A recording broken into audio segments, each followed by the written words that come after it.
सुप्रभात दोस्तों। आज मैं ऊपर छत से मॉर्निंग वॉक करते करते अपना ब्लॉग शुरू कर रही हूँ।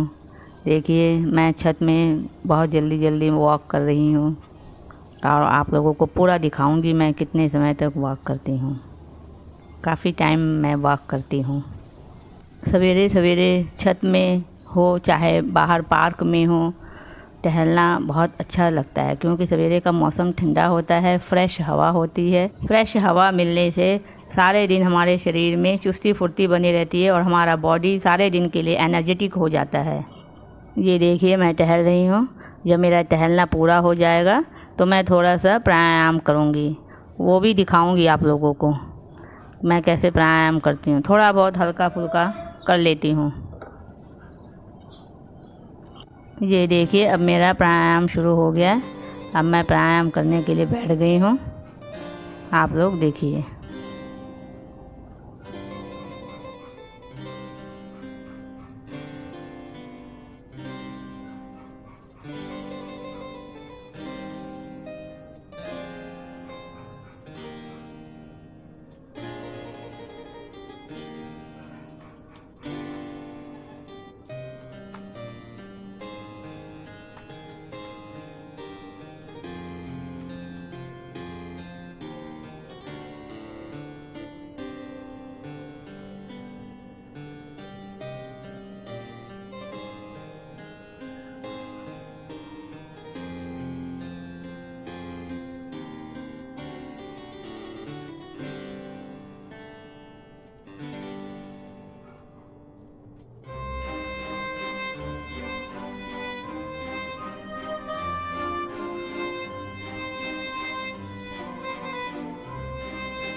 अब मैं आप लोगों को ऊपर से चारों तरफ का नज़ारा दिखाती हूँ। देखिए कितने मकान बने हैं, आकाश आसमान देखिए कितना अच्छा हो रहा है। धूप निकलेगी, खिली खिली धूप निकलेगी आज। ये देखिए इस पेड़ में कितने फूल खिले, जो पीले पीले फूल होते हैं, नाम नहीं पता मुझे। ये देखिए पास लाकर दिखा रही हूँ, कितना अच्छा लग रहा है फूलों से भरा पेड़। अब मैं नीचे आ गई हूँ। ये सवेरे जो काम रहता है मुझे, गेट में पानी डालना, ये सब कर रही हूँ। सिंपल लाइफ ऑफ नीना में आप सभी का वेलकम है। ये मैंने गेट में पानी डाल दिया है। अब बस अब झाड़ू लगेगी, पोछा लगेगा, यही सब काम शुरू होगा, रोज़ का काम जो होता है। अब मैं ये बिस्तर ठीक करूँगी। मच्छरदानी खोल के बिस्तर को सही करना है मुझे पहले, इसके बाद फिर दूसरा काम। रोज़ मच्छरदानी लगाओ रात को और फिर सवेरे उतारो रोज़। मेरे यहाँ मच्छर बहुत है, इसीलिए ये मच्छरदानी तो लगानी पड़ती है। बिना मच्छरदानी लगाए हम लोग सो नहीं पाएंगे। पूरा घर समेटना है, ठीक करना है, इसके बाद झाड़ू लगाऊंगी। ये देखिए मच्छरदानी को तह लगा रही हूँ। मच्छरदानी की तह ये अब लग चुकी है समझिए, बस थोड़ा सा और बाकी है, उसको अंदर रख दूँगी। इसके बाद ये जो मेरे हस्बैंड मशीन लगाते हैं उसको पॉलीथीन के अंदर रखूँगी, नहीं तो चूहा और ये छिपकली घूमती रहती है, उसको फिर उसमें मुँह मारेगी, क्योंकि वो मास्क है, नाक में लगता है, तो इसीलिए इसको उसके अंदर पैक करके रखूँगी ताकि उसमें चूहा मुंह ना लगा पाए। ये देखिए रख दिया। अब बिस्तर का चादर सही कर दूँगी, बेडशीट खींच खांच के इधर उधर से सही कर दूँगी।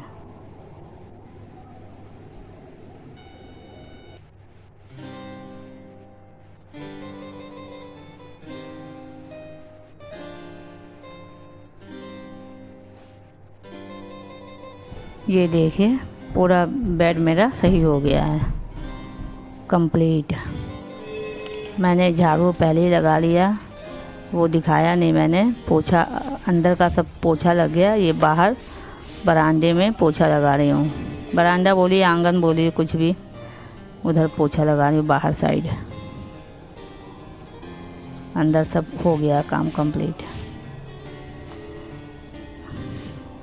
देखिए हल्दी का पेड़ कितना बड़ा बड़ा हो गया है, बहुत जल्दी बड़े बड़े हो जाते हैं हल्दी के पेड़। फिर ये बस दिसंबर से ही ये अपने आप सूखने लगते हैं।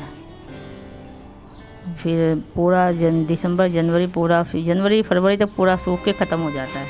फिर निकलता है मार्च अप्रैल से, पानी पड़ता रहता है तो अपने आप ही उसमें से पौधे निकल आते हैं। नीचे हल्दी मिट्टी के नीचे हल्दी पड़ी रहती है, उसी में से फिर पेड़ निकल आते हैं। बहुत अच्छा लगता है ये हल्दी का पेड़। ये देखिए मेरा अभी पोछा यहाँ का कंप्लीट नहीं हुआ है, लगा रही हूँ धीरे धीरे, साफ साफ करके घिस घिस के लगाती हूँ मैं पोछा ना, इसीलिए टाइम लग जाता है पोछा लगाने में, काफ़ी टाइम लग जाता है।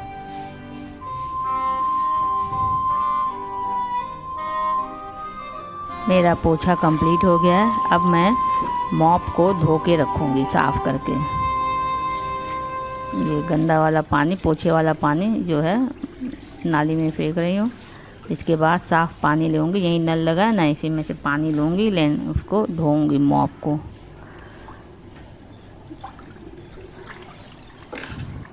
ये देखिए मैंने नल से पानी ले लिया बाल्टी में, अब उसको दबा दबा के उसी में मॉप को धो रही हूँ।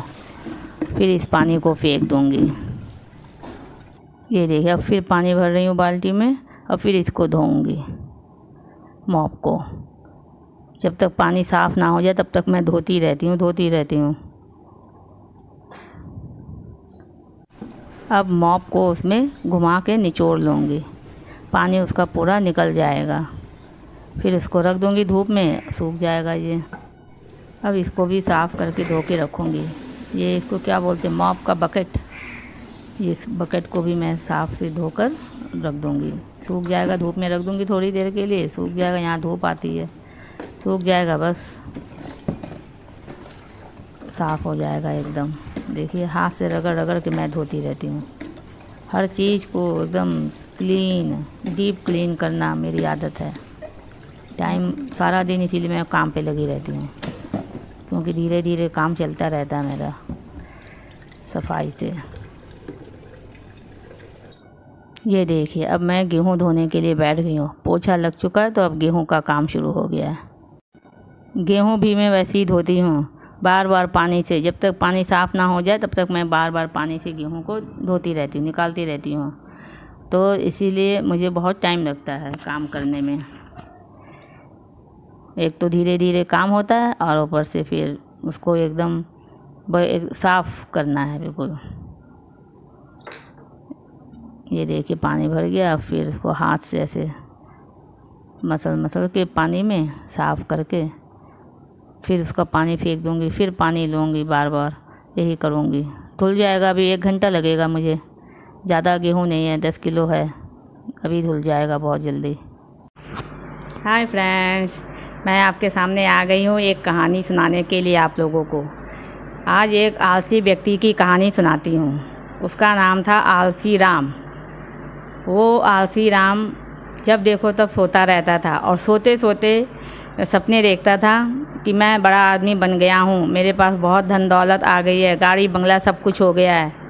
और हुआ कुछ भी नहीं था, खाली वो सपने देखता था और सपने में ही बड़बड़ाता था मैं बड़ा आदमी बन गया हूँ, मेरे पास बहुत धन दौलत है, गाड़ी बंगला हो गया। सोते सोते सब सोते सोते ही हो रहा उसका काम।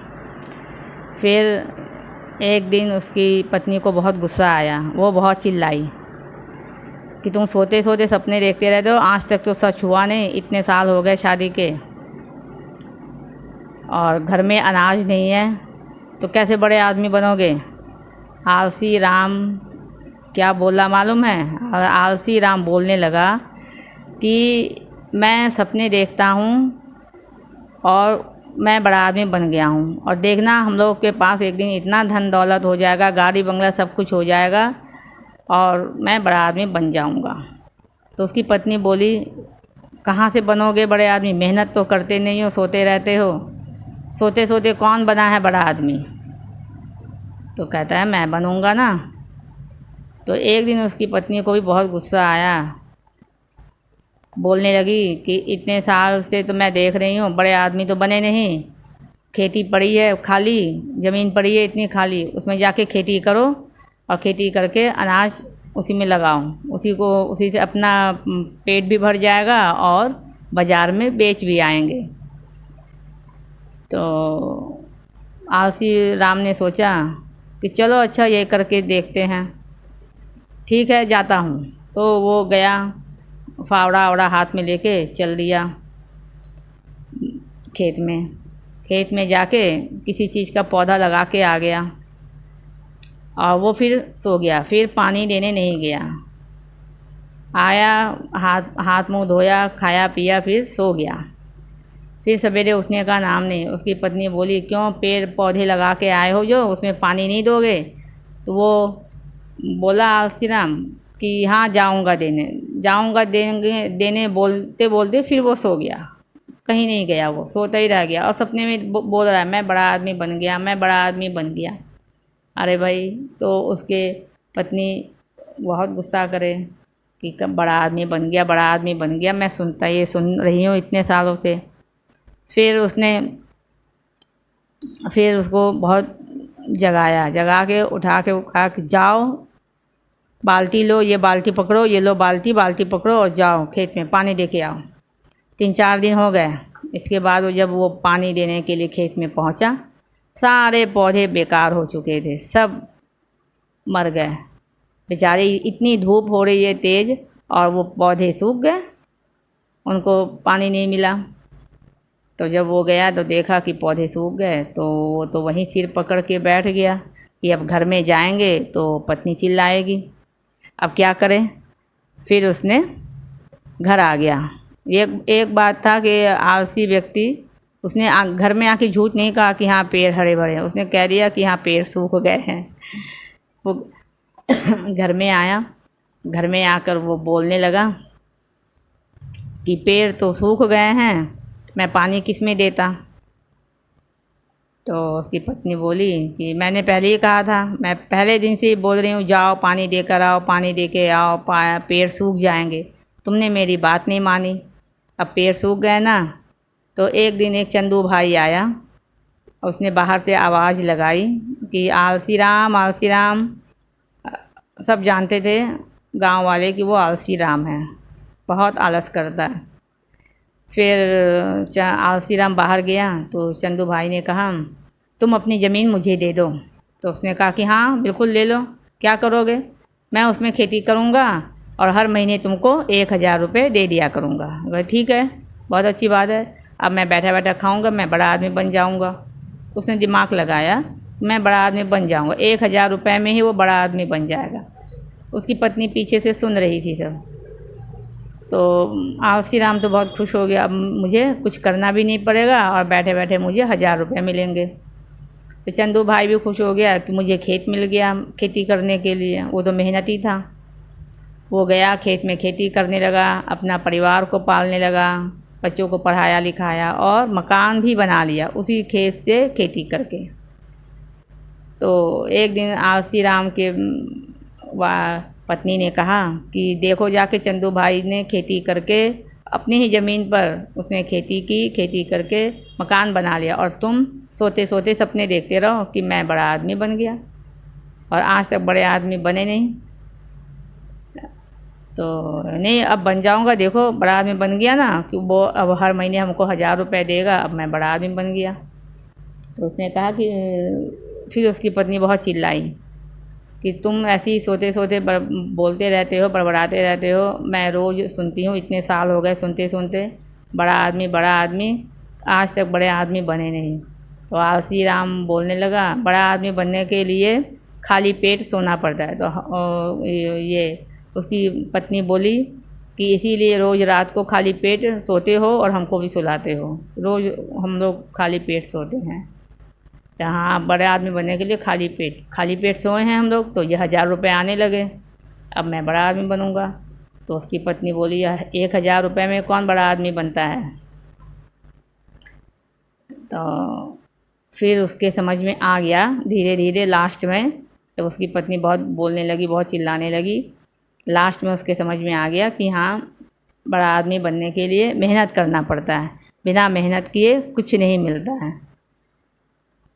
तो फिर वो अपने खेत में गया, चंदू भाई से अपनी खेती वापस ली ज़मीन, और फिर वो आलसी राम उसमें खेती करने लगा, क्योंकि उसको समझ में आ गया था मेहनत का फल मीठा होता है।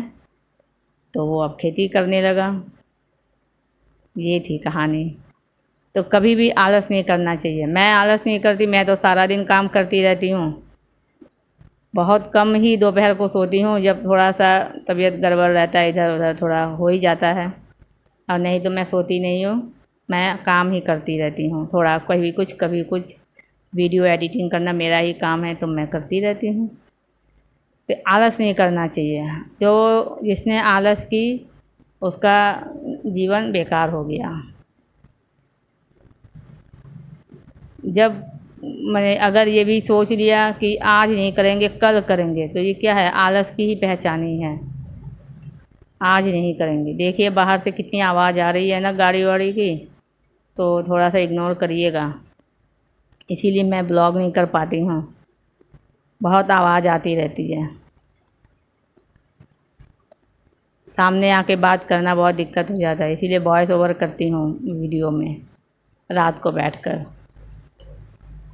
तो इसीलिए आलस नहीं करना चाहिए। आप लोगों को इससे क्या शिक्षा मिली? यही ना कि आलस नहीं करना चाहिए। आलस करने से जीवन बेकार हो जाता है, उन्नति कभी नहीं होती है। इसीलिए आलस मत करिए, मेहनत करिए। मेहनत करने से मीठा फल मिलेगा।